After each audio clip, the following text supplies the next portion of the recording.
Hello everyone and welcome to the English grammar class. My name is Nurul Nizam and I am working as an English teacher in Mount Mercy School. In your previous grades, you have studied about adjectives and degrees of comparison. Today we'll learn about transformation of sentences into positive, comparative and superlative form. Before we begin, let us revise what is a noun and an adjective. A noun is the name of a person, place, animal or thing, and a word that describes a noun or pronoun is called an adjective. Now look at the sentence. The Taj Mahal is a beautiful monument. If I want to change this into positive, I will use as and as. No other monument is as beautiful as the Taj Mahal, or other monuments are not as beautiful as the Taj Mahal. So what is the definition of a positive degree? Positive degree is the standard adjective we use when describing a thing without making comparison. For example, she is a beautiful girl. This is a simple sentence. To change it into positive, we'll say other girls are not as beautiful as her, or no other girl is as beautiful as her. He's a clever boy. Other boys are not as clever as him.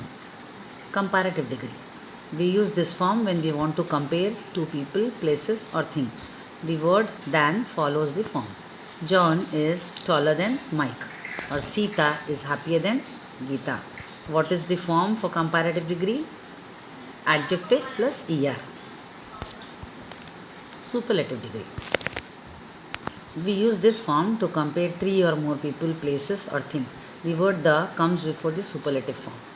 Lead is the heaviest metal. He is the tallest boy in our class. So what is the form for superlative? The plus adjective plus est. Now, usually to change positive words into comparative and superlative we use er and est. For example, bright, brighter, brightest. Cold, colder, coldest.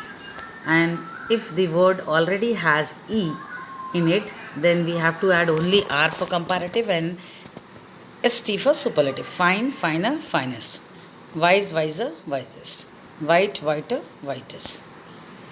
And if the words are irregular, then good. Comparative form of good is better. Superlative is best. Bad, worse, worst. Little, less, least. Now let us do one activity based on this. We'll try to change these simple sentences into comparative, superlative and positive form. Sita is a beautiful girl. To change this to positive degree, we'll write no other girl is as beautiful as Sita. To change it into comparative, we'll write Sita is more beautiful than Geeta. And superlative, Sita is the most beautiful girl in her class. Now, this sentence is in superlative form. We'll change it into positive and comparative form. Asia is the largest continent in the world. Positive form, no other continent is as large as Asia. And comparative form, Asia is larger than all the other continents in the world. Thank you.